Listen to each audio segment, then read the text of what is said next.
एक बार की बात है, रश्मि आंगन में सूख रहे गेहूं पर से कौओं को उड़ा रही थी। कौवे बार बार आंगन में रखे गेहूं पर आते और रश्मि उन्हें भगा देती। रश्मि झुंझलाहट में आके कौवों को लगातार भगा रही थी। चलो चलो अब आए ना, फिर देखना कितना दिमाग खराब करते हैं ये कौवे, सारा गेहूं खराब कर रहे हैं। तब रश्मि की सास रश्मि से कहती है, अरे बहू कोई बात नहीं, थोड़ा गेहूं चूक भी लेंगे तो कुछ नहीं बिगड़ेगा। श्राद्ध पक्ष चल रहा है, कौए को भोजन खिलाने से पूर्वजों का आशीर्वाद मिलता है। कौवा यम का प्रतीक है, जो दिशाओं का फलित शुभ अशुभ संकेत बताने वाला माना गया है। इसीलिए श्राद्ध पक्ष में भोजन का एक अंश इसे भी दिया जाता है। तब रश्मि बोलती है, पर अब तो मैंने इन्हें उड़ा दिया, अब क्या करूं माँ जी, मुझे इनके बारे में बताइए माँ जी, मैं तो ये सब कुछ नहीं जानती। कौवे को खुश करने से तथा श्राद्ध पक्ष में कौवों को भोजन खिलाने का क्या महत्व है, मुझे भी समझाइए। तब रश्मि की सास कहती है, ठीक है बहू, मैं तुम्हें विस्तार से बताती हूँ।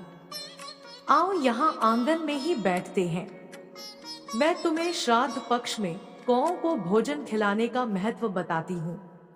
तो सुनो, कौआ यम का प्रतीक है, जो दिशाओं का फलित शुभ शुभ संकेत बताने वाला बताया गया है। इसीलिए श्राद्ध का एक अंश इसे भी दिया जाता है। श्राद्ध पक्ष में कौओं का बड़ा ही महत्व है। श्राद्ध पक्ष में कौआ यदि तुम्हारे द्वारा दिया गया भोजन ग्रहण कर ले तो ऐसा माना जाता है कि पितरों की कृपा तुम्हारे ऊपर है और तुम्हारे पितर तुमसे प्रसन्न है। इसके विपरीत यदि कौवे भोजन करने नहीं आए तो ये माना जाता है कि पितर नाराज है। भारतीय मान्यता के अनुसार व्यक्ति मरकर सबसे पहले कौए के रूप में जन्म लेता है और कौए को खाना खिलाने से वो भोजन पितरों को मिलता है। इसका कारण यह है कि पुराणों में कौए को देवपुत्र माना गया है। सबसे पहले देवराज इंद्र के पुत्र जयंत ने कौए का रूप धरा था। देवराज इंद्र का पुत्र सबसे पहला कौआ था। श्राद्ध में कौओं को भोजन खिलाने के पीछे भी एक कथा है। बहू अब वो कथा सुनो, ये कथा त्रेतायुग की है। एक दिन भगवान राम और माँ सीता वन में घूम रहे थे। तभी देवराज इंद्र के पुत्र जयंत ने कौए का रूप धारण कर भगवान राम की शक्ति को परखना चाहा और फिर उसने माता सीता की पैर में चोंच मारकर पैर को लहूलुहान कर दिया। तब माँ सीता भगवान राम से बोलती है, स्वामी मेरे पैर में बहुत पीड़ा हो रही है। तब भगवान राम बोलते हैं, देवी सीता, ये कौवा तो तुम्हारा पैर लहूलुहान कर गया है। इस कौवे ने जानबूझकर तुम्हारे पैर में चोंच मार दी। तुम रुको सीता, मेरे से ये कौवा नहीं बचेगा। शायद मेरी शक्तियां इसे ज्ञात नहीं है। जयंत अपनी जान बचाने के लिए इधर उधर भागने लगा। सबसे पहले जयंत अपने असली रूप को धारण कर अपने पिता इंद्र के पास गया और इंद्र से बोलने लगा, पिताश्री मेरी सहायता कीजिए। भगवान राम के धनुष से निकला बाण मुझे छलनी कर देगा। तब इंद्रदेव बोलते हैं, तुमने भगवान श्री राम से बैर लिया है, उनका विरोध किया है। हे पुत्र जयंत, तुमने प्रभु श्री राम का विरोध किया है, मैं तुम्हें शरण नहीं दूंगा। तब जयंत बोलता है, अब मैं कहाँ जाऊं, किसकी शरण में जाऊं? पिता की शरण ना देने पर जयंत भयभीत होकर ब्रह्मलोक, शिवलोक समेत सभी लोकों में व्याकुल होकर भागता रहा, लेकिन उसे किसी ने भी अपने यहाँ इसलिए नहीं रुकने दिया क्योंकि प्रभु श्री राम के दोषी को कौन पनाह दे सकता था।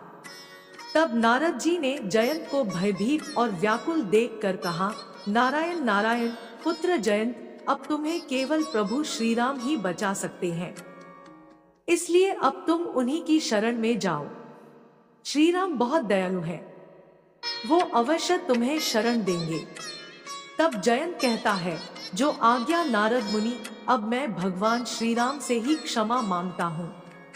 नारद मुनि से आज्ञा लेकर जयंत भगवान श्री राम की शरण में जाता है और उनसे क्षमा मांगता है और भगवान राम से कहता है, हे शरणागत के हितकारी प्रभु श्री राम, मेरी रक्षा कीजिए और मुझ पर दया कीजिए। हे प्रभु, मुझे क्षमा कीजिए। इस पर दयालु प्रभु श्री राम ने उसको क्षमा कर दिया। लेकिन फिर भी जयंत रूपी कौए की एक आंख फूट गई, क्योंकि प्रभु श्री राम के द्वारा छोड़ा गया बाण कभी भी निष्फल नहीं जाता है। उस दिन से कौओं को एक आंख का माना जाता है। जयंत ने प्रभु श्री राम से कहा, हे प्रभु, मुझे ऐसा आशीर्वाद दीजिए कि लोग मुझसे नफरत ना करें, बल्कि मेरा सत्कार करें। तब प्रभु राम जयंत से कहते हैं, पुत्र जयंत, पृथ्वी पर पितृपक्ष में कौओं को भोजन खिलाने का बहुत महत्व होगा। कौवों को अर्पित किया भोजन पितरों को प्राप्त होगा, जिससे पितर प्रसन्न होंगे, और जो भी व्यक्ति अपने पितरों को पितृपक्ष में भोग लगाएगा, उनके सभी पितृ दोष दूर हो जाएंगे तथा उनके पितरों की कृपा उन पर बनी रहेगी। प्रभु श्री राम के इतना कहते ही जयंत कहता है, आप धन्य हो प्रभु, आपकी लीला अपरंपार है। और तभी से श्राद्ध पक्षों में कौओं को भोजन कराने की परंपरा चली आ रही है। यही कारण है कि श्राद्ध पक्ष में कौओं को ही पहले भोजन कराया जाता है। पितृ दोष से मुक्ति पाने के लिए श्राद्ध में खीर, पूरी आदि पकवान बनाकर कौओं को भोग लगाते हैं। श्राद्ध पक्ष पितरों को प्रसन्न करने का एक उत्सव है। ये वो अवसर होता है जब हम खीर, पूरी आदि पकवान बनाकर उस भोग को अपने पितरों को अर्पित करते हैं, जिससे तृप्त होकर पितृ हमें आशीर्वाद देते हैं। पितृ कभी भी अपनी संतानों को परेशान नहीं करना चाहते हैं। पितृ बहुत ही दयालु होते हैं, लेकिन संतानों की उपेक्षा से दुखी हो जाते हैं, क्योंकि संतान के द्वारा श्राद्ध कर्म और पिंडदान आदि करने पर ही उन्हें तृप्ति मिलती है और वे अपनी संतानों को धन धान्य और खुश रहने का आशीर्वाद देते हैं। पितृ ये नहीं चाहते कि उनकी संतानें उनको तृप्त करने के लिए बहुत कुछ करें। वे श्रद्धा भाव से किए गए इस श्राद्ध को खुशी के साथ स्वीकारते हैं। ऐसा कहाँ भी गया है कि श्रद्धा के बिना श्राद्ध अधूरा है। श्राद्धों का महत्व बताने के बाद रश्मि की सास रश्मि से कहती है, अब समझ आया बहू कि श्राद्ध पक्ष का क्या महत्व है। तब रश्मि कहती है, हाँ माँ जी, पितृपक्ष में पितरों का आशीर्वाद मिलना कितना महत्वपूर्ण है, आज मुझे समझ आ गया। और श्राद्ध पक्ष में कौवों को भोजन खिलाने का महत्व भी परिवार में सुख, शांति तथा समृद्धि लाता है। ये जानना भी बहुत जरूरी है कि पितृपक्ष में पितरों का आशीर्वाद प्राप्त करना कितना अनिवार्य है। ये बात जानकर रश्मि भी पितृपक्ष में परिवार के सदस्यों के साथ आदर पूर्वक पितरों की पूजा करती है तथा प्रत्येक वर्ष श्राद्ध पक्षों में पितरों के लिए भोजन बनाकर उनको भोग लगाती है, उनके लिए स्वादिष्ट पकवान बनाती है और पिंडदान करती है। तो दोस्तों, आपको हमारी आज की ये कहानी कैसी लगी? अगर आपको यह कहानी पसंद आई हो तो वीडियो को लाइक व हमारे चैनल कथा परिवार को सब्सक्राइब जरूर करें। इसी के साथ मैं अपने शब्दों को विराम देती हूँ और पुनः आपके मंगलमय जीवन की कामना करती हूँ।